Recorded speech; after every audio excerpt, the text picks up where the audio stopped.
What's going on, everybody? Andrew Edwards here, coming to you from WWDC 2023. I just finished taking a look at Apple's brand new Vision Pro AR headset. I've got some thoughts, I've got some observations that I wanted to share. Starting with the home screen. So the first time you put the headset on, you hit the digital crown, you press it down, and you go through an eye measurement. This is how the sensors are going to determine where your eyes look, specifically when you're looking at points of interest inside your field of view. After that's done, another press will bring up the home screen, which is your view of the different apps that you can use. And this is where you see the eye tracking start to work, because as you look at the different app icons, you'll see them kind of jump forward depending on which one you look at, almost similar to scrolling through the app icons in tvOS. And anything you're looking at that you want to select, you just pinch your thumb and forefinger together, boom, look at something, boom, selected. You want to drag something, you just pinch and then just move it around in space. You can push it backwards, you can make it bigger, all just with a simple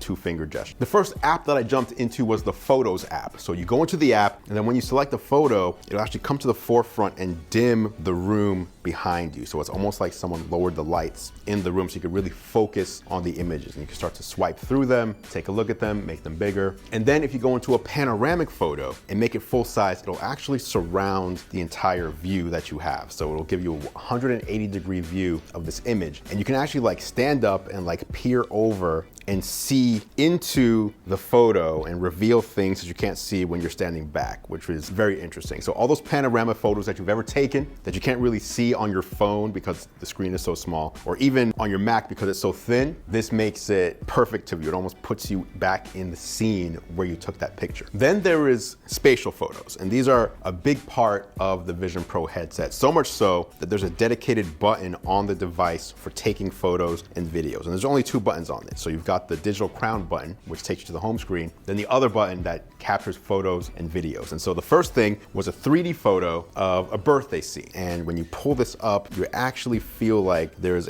some sort of modeled clay figures of people right in front of you. It feels like you can just reach out and interact with them. And then when you move over to the video portion, it puts you right in the scene. So it seems like you can speak to these people because you can hear them, they should be able to hear you. Obviously they can't, but it's kind of uncanny and maybe even a little dystopian to some people, the way that you can capture a moment that makes it seem like you are literally back there standing in that same moment that you captured previously. Then I went on to multitasking. So I had my Photos app open and I opened up Messages. And again, same thing. The only thing you need to use to open up these apps is to look at an app icon and pinch with your two fingers. So I opened up Messages, I moved Photos away from the center of my view, I grabbed it and put it basically on the ceiling, made it a little bigger, brought Messages into my right-hand side and then Safari to my left. And even though Photos was in the background, I could still, if I looked at anything that was selectable, I could still select it and interact with Photos without bringing it to the forefront of my view like you might have to do on something like a Mac or even on the iPhone. And remember, this device has an M2 chip in it, the same chip you'd find in the currently shipping MacBook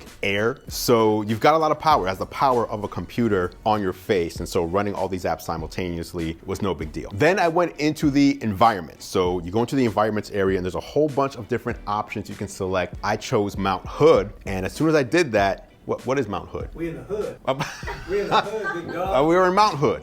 So yeah, so I chose Mount Hood, and instantly the room I was in disappeared, and instead I saw a mountain in the background, a lake in front of me, some sort of, I don't remember, I think there was some grass or something, but basically it was a night sky and I was transported into Mount Hood. Now I could use the digital crown on my top right to fully immerse myself and basically choose how immersive I wanted it to be. Did I just want it to be 180 degrees so I can turn to my side and still see the room I was in, or did I want it to just completely enclose me so that no matter where I looked, I was inside of that environment? This is where I also experienced breakthrough. Breakthrough is when you're in an environment and someone in the room, same room as you, comes to speak to you or talk to you. So the cameras inside of the Vision Pro recognized I was looking at a person, and that person kind of slowly faded in to my view so I can actually see them and have a conversation with them. I can see them, I can hear them, they can hear me, obviously. We can have a conversation, and then I can turn turn away from them and they would slowly fade away and I'd be back in this Mount Hood environment. Then it was time for mindfulness and meditation. So I went into the mindfulness app. This was kind of strange. So I was sitting there on the couch and a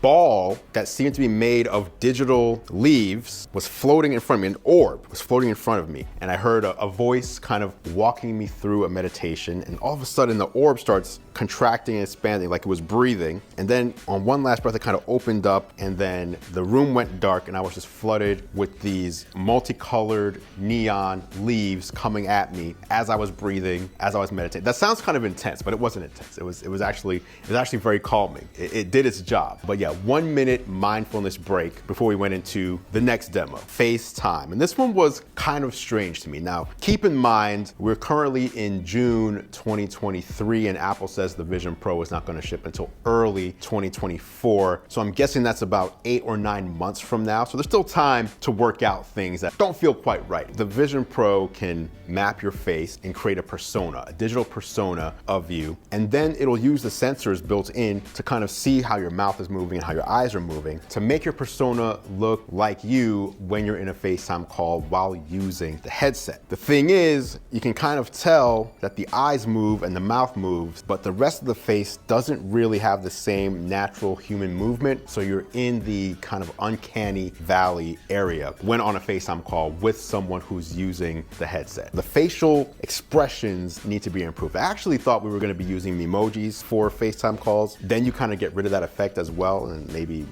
a little more fun, but I get what they're going for, some realism. It's just not enough realism, so it's kind of strange. But besides that, yeah, spatial audio built in, so I was actually doing a FaceTime call with someone right in front of me, and I dragged them off to the side because we were gonna do some collaborating in the free format. So I dragged them off to the side so I can hear them in the room on my left, upper left, as we were collaborating on this freeform board. It was a 3D board of a home, and you can actually get up and look inside, almost like you're looking in a dollhouse, and see all the different pieces on this board. It was very cool. Then we jumped into the entertainment portion of the demo. This was one of my favorites. So the first thing I did was I went into the Apple TV Plus app and I pulled up Avatar in 3D. And I created essentially about a 80 or 90 inch TV display right in front of me. I was watching Avatar in 3D in 4K with HDR. It looked fantastic and it sounded amazing. The headphones I was using, by the way, actually I wasn't using any headphones. I was using the built-in audio from the headset and it was 3D audio, fantastic. I didn't need to put on AirPods or anything to do this. Avatar looked great in 3D. The HDR looked amazing.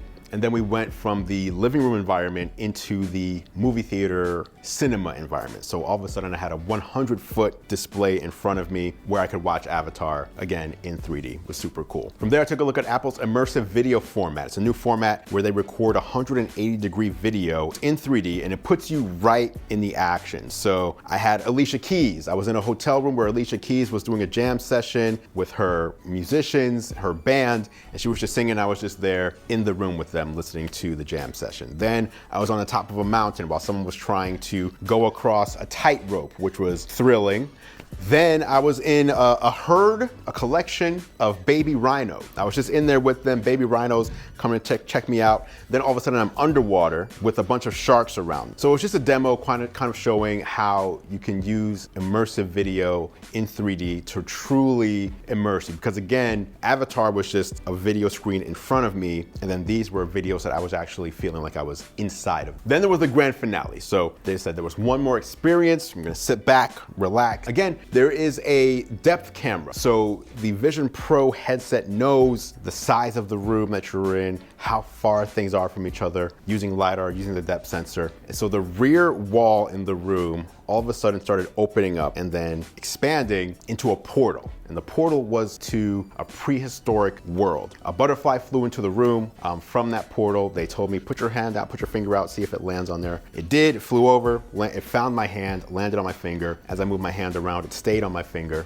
before flying off a few seconds later. Then inside that world, I saw a baby dinosaur kind of walking around for a few seconds before something scared it. And then you hear these footsteps coming from behind you and then around. Then you see a T-Rex come into the frame inside the room or inside that portal. Then it looks at you and it pokes its head into the room and then walks in. So now you've got the portal behind you, the T-Rex in the room with you, and you can get up, because again, it's AR, you can see the room that you're in, you can get up and walk right up to it, and that's where you determine that there is no screen door effect with the Reality Pro headset. That's something that's been a big complaint from people using VR headsets for many years. The screen door effect is still a thing that kind of takes you out of the realism. But with this, that wasn't there. You've got the micro LED displays that are such high resolution, and those pixels are so small, you can't see them with the naked eye. So when you walk up to the Dinosaur, you can basically see the scales on its skin. It also knows that you've walked up to it, so it starts like looking at you and like smelling your hand if you put your hand out. After,